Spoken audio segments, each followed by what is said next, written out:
pasti jadi hal yang menakutkan karena harus ada tambahan cost ataupun biaya yang kita alokasikan nih. Tuh, meskipun dengan kenaikan UMR yang mungkin nggak seberapa, tapi pengeluarannya malah jadi nambah deh kayaknya. Betul, udah kerasa banget di awal tahun. Iya. Nah, baiknya mungkin untuk yang di awal tahun ini, rebudgeting. Karena mungkin apa yang kita, budgetkan di tahun 2023 nggak bisa kita implementasikan lagi nih. Baru barang sale. Nah, barang-barang sales betul. Banyak yang tergiur dengan flash sales, jadinya kayak beli barang murah tapi, menomorduakan kualitas. Nah, malah itu juga jadi salahnya tuh malah jadi over consumption, gimana kita tuh beli barang yang sebenarnya kualitasnya nggak bagus-bagus amat, akhirnya kayak repetition aja gitu belanja lagi karena barang yang sebelumnya ketahanannya juga kurang, nggak durability-nya loh. Quality over quantity. Jadi kita, majukan kualitasnya gitu. Oke, misalnya memang harganya lebih mahal, tapi kan secara kita pakainya lebih lama. Dan kalaupun misalnya, saat ini uangnya belum ada ya kita keep dulu aja sampai tadi kita bisa beli barang yang memang agak pricey tapi jangka waktu pakainya panjang. Hai work lifers people, kembali lagi di podcast Work Life by Payung bersama Wita di sini dan juga mungkin seperti biasa kita akan memulai berbincang-bincang gitu ya dan juga sharing-sharing terkait dengan finansial di channel ini tentunya. Dan mungkin sebelum mulai podcast, jangan lupa nih work lifers juga untuk di-subscribe channelnya untuk bisa mendapatkan informasi lebih banyak lagi gitu ya podcast-podcast terbaru dari kita.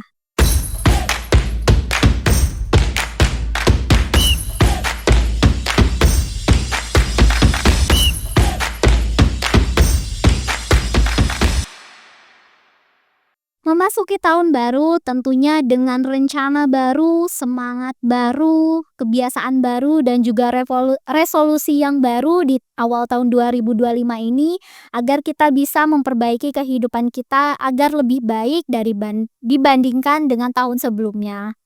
Mungkin tema kali ini juga akan relate gitu work lifers dengan podcast hari ini di mana kita akan membahas resolusi kita di awal tahun 2025 dan juga membangun kebiasaan menabung dengan tepat agar bisa mendapatkan kebebasan finansial dan juga mendapatkan goals-goals kita di awal tahun baru ini.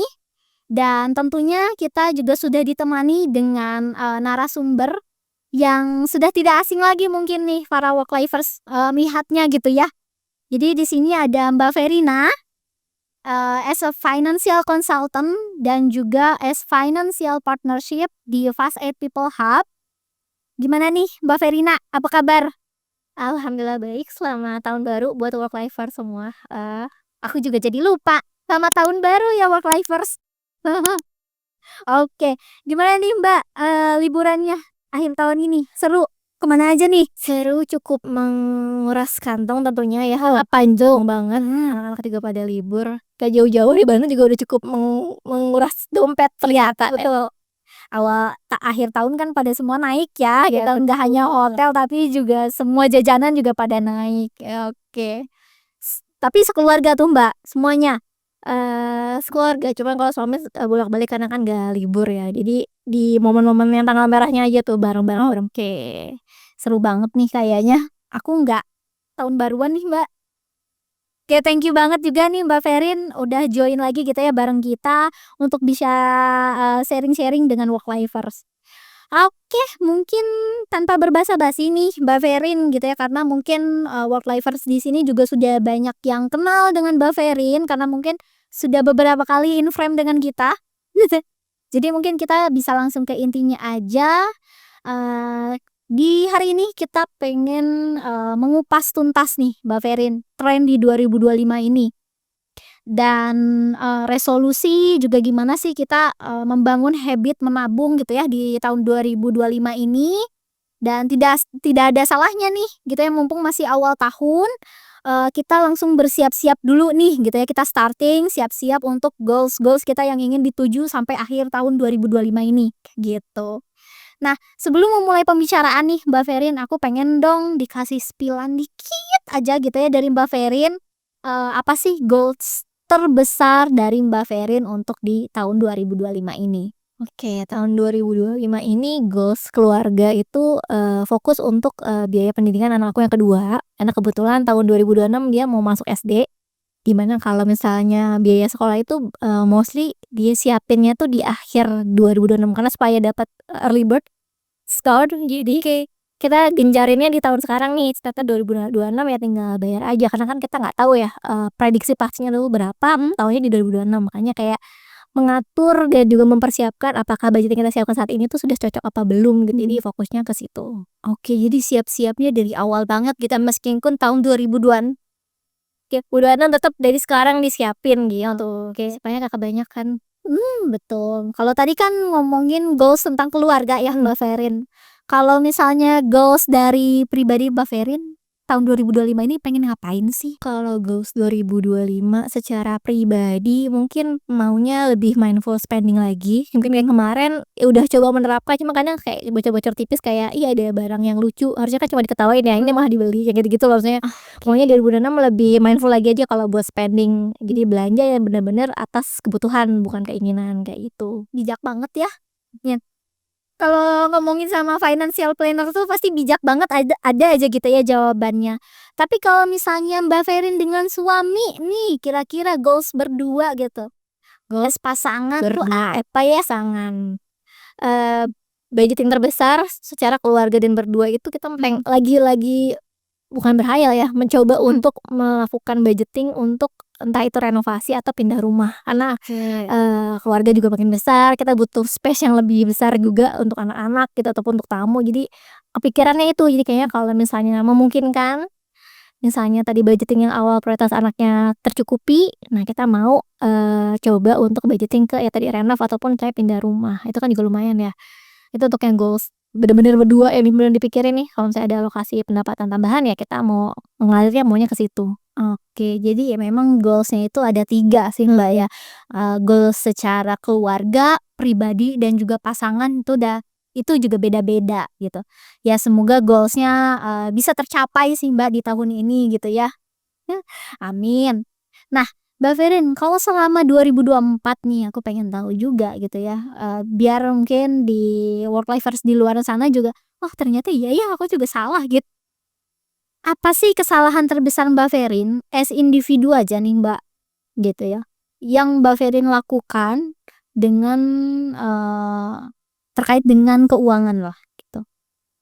Keuangan. Kalau di tahun 2024 mungkin tadi, kalau untuk yang kesalahan terbesar, nggak fokus di dana darurat ya. Tadi kan tadi ada pengeluaran yang terbesar 2024 untuk aku dan suami itu, anak aku yang pertama masuk SD dan itu kan udah cukup budgeting masuk SD dan masuk TK, jadi ada 2 nih yang sekolah. Jadi udah cukup besar gitu 2024. Berarti anaknya 2 nih betul, yang pertama masuk SD tahun 2024, adiknya masuk TK.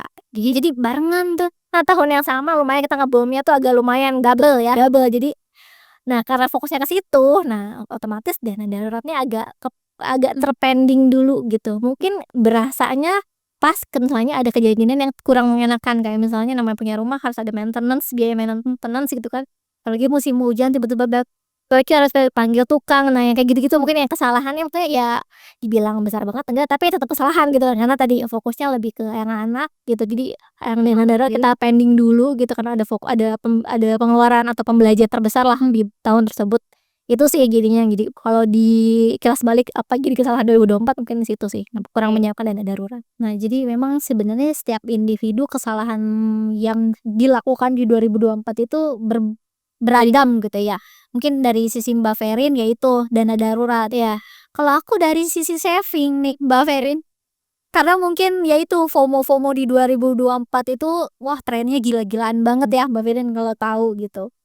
Oke, nah, ngomongin tentang tren nih Mbak Ferin, kita tuh sebenarnya di akhir tahun 2024 kita cukup dibombardir lah dengan tren isu-isu nih yang keluar gitu ya beredar di masyarakat.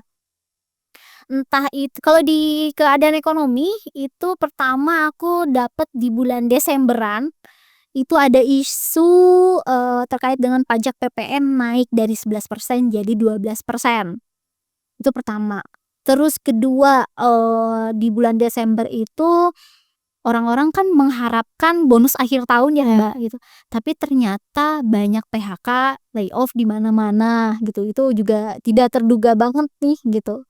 Terus dari situ juga, berdampak, jadi daya beli masyarakat mulai menurun. Entah itu di sektor konsumsi, entah itu sektor pembelanjaan lainnya gitu ya, itu semua menurun.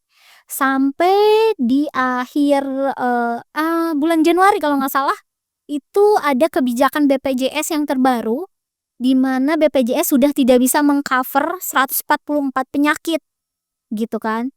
Nah, jadi itu mengharuskan semua individu yang tadinya, "Oh, aku cukup nih bayar premi BPJS, kan murah ya, Mbak," gitu. Bayar premi BPJS aja itu sudah cukup, tapi sekarang mereka harus dihadapkan untuk, menambah uang lagi nih untuk ikutan asuransi swasta, gitu. Tapi diterpa isu-isu seperti itu, di awal bulan Januari ternyata UMR semua naik. Oke. Sebenarnya naiknya tuh tidak signifikan ya, mungkin kita bisa ambil contoh di, Jakarta.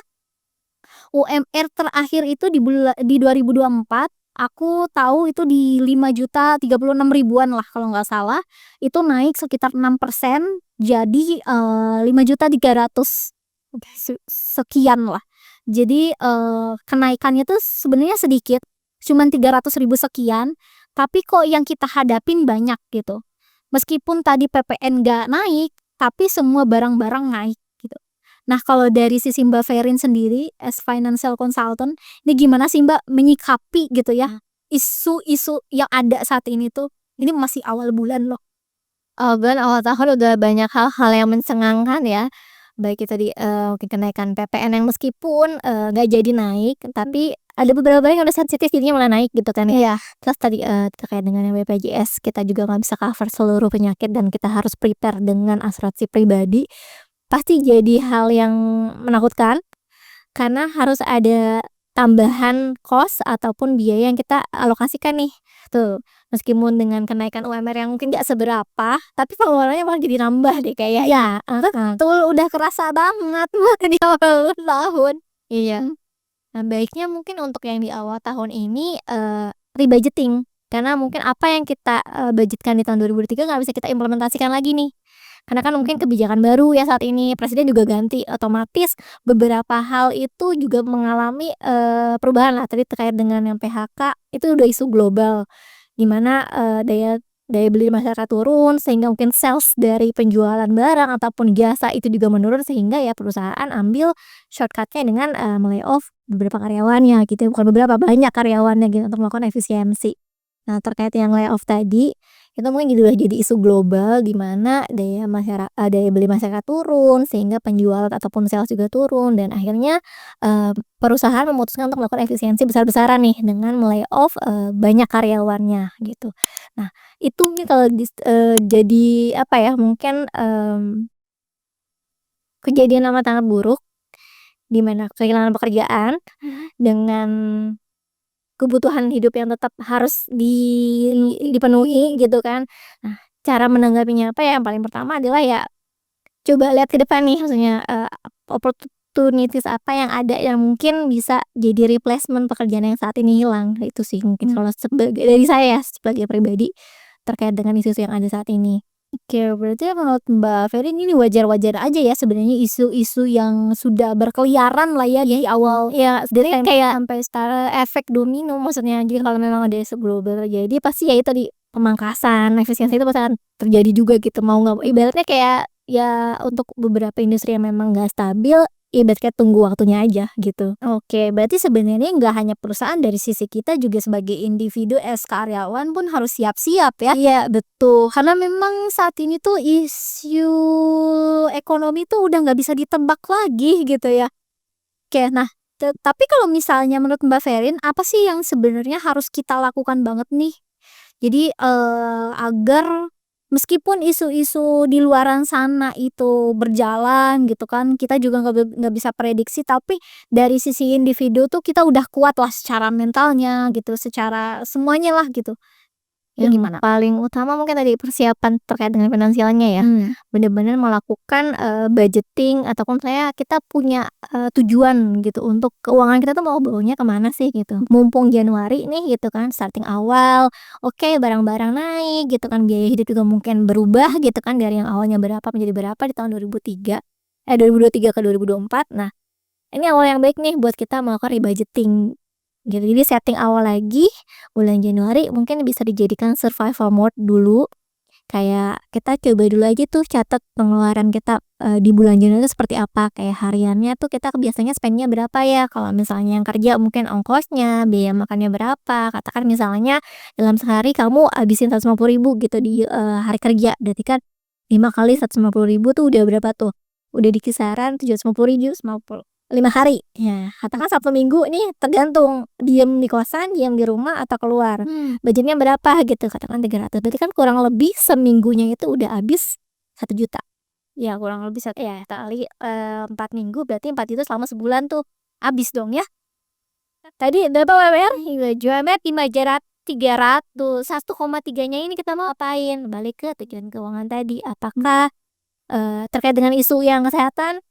Oke, berarti harus beli sebenarnya premi asuransi tambahan. Atau misalnya ya kalau misalnya kemahalan nih asuransi kesehatan yang swasta, ya udah deh kita misalnya savingnya lebih ke dana darurat in case kita sakit, kita ada uang untuk berobat kayak gitu. Oke. Berarti jadi lebih ke memperbaiki lagi lah ya untuk pengeluaran kita. Oke. Sebetulnya aku ada 2 video nih Mbak Ferin yang memang saat ini tuh lagi tren banget di luaran sana. Tentunya di bulan Januari ini sih. Jadi ada satu video dari Grace Thohir. Dia bilang kalau misalnya ada beberapa barang yang tidak perlu dibeli di 2025. Itu ada mobil baru, subscription aplikasi, entah itu kayak Netflix, terus juga Spotify dan lain-lainnya gitu ya. Terus juga ketiga itu ada perpindahan tempat tinggal yang lebih kecil ke yang besar. Kemudian FOMO akan barang-barang sale. Dan yang kelima itu semua bentuk kegiatan yang gambling. Oke. Paham ya? Yang gambling. Oke. Nah mungkin para work-lifers juga bisa cek-cek juga nih video tren-trennya. Terus video yang kedua nih dari Kak Riani.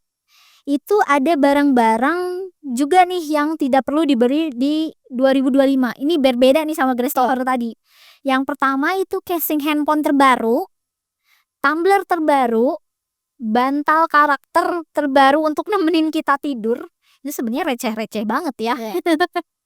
Lunchbox baru, sampai kompartemen estetik untuk meal prep. Oke. Ini beda banget ya. Jadi Ferin kalau misalnya dari Grace Thohir itu harga-harga yang spending besar lah. Spending besar. Tapi kalau untuk Karyani itu adalah hal-hal yang produk-produk receh sebetulnya. Itu yang tidak perlu dibeli di 2025. Nah, dari kedua video tersebut yang lagi TikTok gitu kan. Sampai saat ini tuh masyarakat di TikTok lagi bikin resolusi terbaru di awal tahun, yaitu meliskan no buy challenge di 2025. Nah, menurut kacamata Mbak Ferin gitu ya untuk menyikapi kayak gitu sebagai financial planner dari kedua video ini itu kayak gimana sih Mbak? Oke, mungkin bahas yang pertama dulu ya yang Grace Thohir itu. Untuk no buy challenge sebenarnya saya ikut setuju gitu karena gak semua hal itu perlu dibeli. Benar, yang pertama kayak untuk kayak mobil. Pertama kalau saat ini untuk yang mobil-mobil itu kan kena pajak yang 12% ya karena dia masuknya ke kategori yang barang mewah. Jadi pasti pajaknya akan bertambah baik itu kamu mau beli second ataupun baru.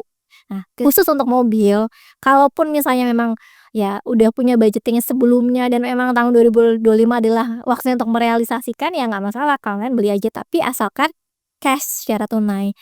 Kenapa seperti itu? Karena kalau mobil itu tuh depresiasi itu sangat tinggi. Jadi kamu beli hari ini, taksir besok itu harganya pasti udah turun. Jarang banget naik. Beda sama kalau misalnya kayak beli properti gitu kan. Itu yang mobil kenapa nggak usah beli tahun 2025 kecuali memang kamu udah punya budgetnya di sebelum-sebelum jadi nggak kayak randomly kayak kayaknya beli mobil bagus deh itu enggak gitu. Spontanitas itu yang kayak gitu ya. Terus untuk subscription fee juga aku juga setuju. Kenapa? Karena aku juga pakai. Jadi untuk kayak Spotify. Nah sekarang aku nggak berlangganan. Serius Mbak? Serius. Oh my god. Aku pakai saat ini dipikir deh, itu bener konsum money per bulan banget ya wet. Bener. Kalau memang bisa dibuat kayak per kita pakai itu lebih bagus. Kayak ibaratnya kamu keluarnya uang berapa tuh, kira 50.000 ada. Nah aku Netflix kayaknya sekitar 50.000. Nah dari 50.000 kan dibagi ini per 30 hari, berapa hari sih kamu nonton? Iya sih, gak 30 hari juga ya sih. Perbandingan harga sama konsumnya tuh sebanyak apa gitu. Nah mungkin kalau memang emang ada tontonan yang pengen ditonton, barulah misalnya kita subscribe-nya buat kayak 1 month only itu kalau pengen ada. Oh oke. Kayak gitu. Atau misalnya kalau kayak Spotify, ya denger radio aja lah yang gratis gitu buat denger lagu. Atau go to YouTube aja lah ya, tidak bisa iklan, cari kelangganan itu per konsum per bulan kan. Ibaratnya kayak jadinya pengeluaran yang harus dikeluarkan padahal nggak penting-penting amat gitu. Better yang lain. Dan untuk yang kayak tadi yang gambling apalagi itu ya jangan sampai. Kalau menurut saya sih kapanpun tahunnya untuk satu hal yang melihara gambling nggak usah lah gitu. Karena apa yang dikeluarkan belum tentu worth it apa yang kita dapatkan. Terus tadi apalagi adalah barang sale. Nah barang-barang sale betul banyak yang tergiur dengan flash sales, jadinya kayak beli barang murah tapi nomor duakan kualitas. Nah malah itu juga jadi salahnya tuh, malah jadi over consumption, gimana kita tuh beli barang yang sebenarnya kualitasnya nggak bagus-bagus amat, akhirnya kayak repetition aja gitu belanja lagi karena barang yang sebelumnya ketahanannya juga kurang, nggak durability-nya loh, kayak mungkin kayak kaos tiba-tiba udah melar gitu, warnanya udah pudar gitu karena ya belinya ya cuman karena tadi sales gitu kan, harganya murah kita beli deh, mungkin hitungannya cuma 100.000, cuman karena dia cuma kepaketnya cuma 3 bulan, otomatis bulan keempat kamu beli lagi dong gitu kan. Nah mungkin caranya buat menanggapi ataupun misalnya menjadikan solusi untuk yang over consumption tuh coba pakai mode yang capsule fashion tuh, capsule mode. Jadi kayak kita pakai barang-barang yang warna-warnanya kayak warna-warna yang netral gitu loh, bisa dipakai kemana-mana gitu ya, minimalisir warna-warna yang bercorak, yang warnanya heboh gitu biar timeless juga kita pakainya gitu. Oh oke. Jadi kalau buat belanja gitu ya quality over quantity. Jadi kita majukan kualitasnya gitu. Oke, misalnya memang harganya lebih mahal, tapi kan setara kita pakainya lagi lama. Dan kalaupun misalnya saat ini uangnya belum ada ya kita keep dulu aja sampai tadi kita bisa beli barang yang memang agak pricey tapi jangka waktu pakainya panjang. Itu yang video yang pertama. Untuk yang kedua itu lebih ke mindful spending juga. Jadi kayak nggak usah beli casing baru karena kalau nggak rusak ya udah pakai aja gitu. Dan biasanya lucu.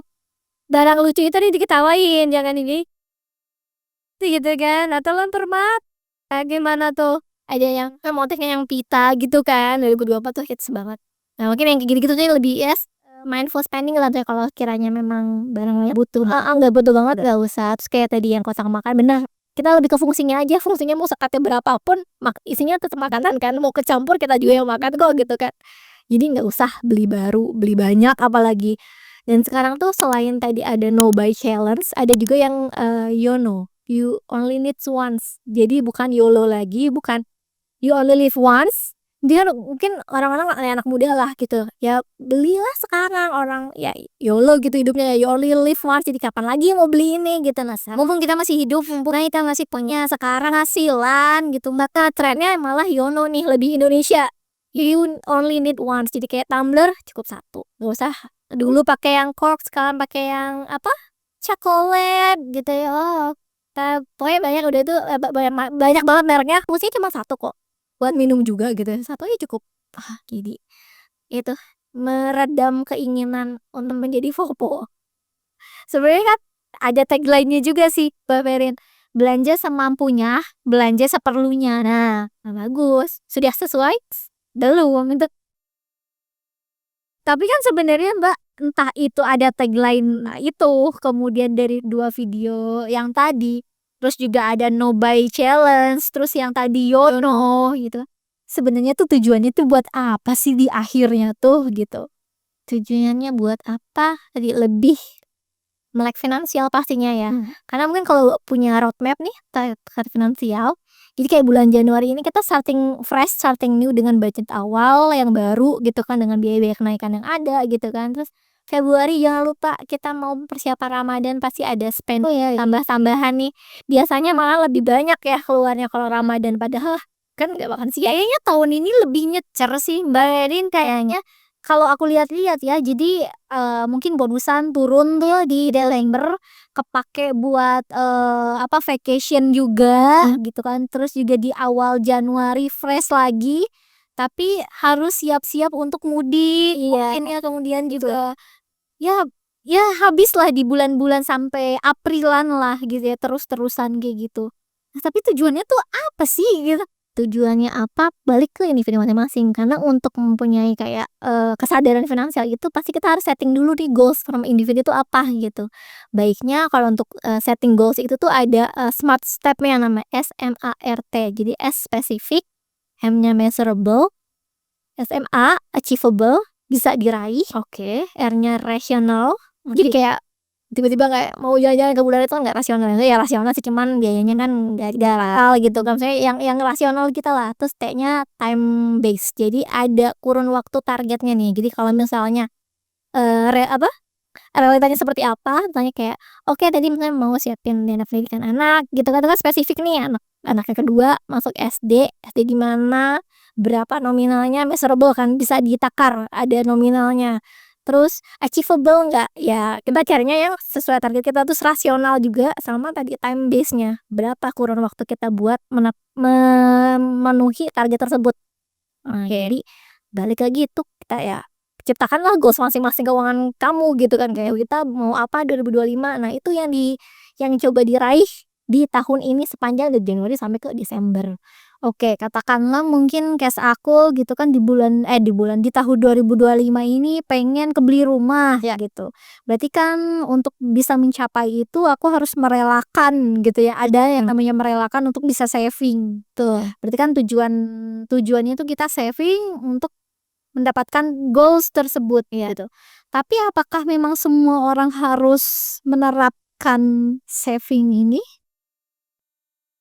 Perlu karena misalnya gini kalau misalnya kita nggak punya goals nanti tuh nggak ada kayak semangat atau girohnya gitu loh buat nyimpen tuh buat apa gitu pasti ujung-ujungnya like kayak gini loh Mbak Ferin. Misalnya kita pengen gitu ya di bulan Februari gitu aku kayaknya pengen beli motor gitu gaji aku segini bisa loh buat beli DP-nya mungkin ya udah langsung set gitu tanpa adanya kegiatan saving. Nah sih gimana hilang kan itu mah jatuhnya bisa nggak sih yang penting tuh kita nggak saving gitu. Jadi ketika kita dapetin uangnya langsung aja loss gitu ngerti nggak sih?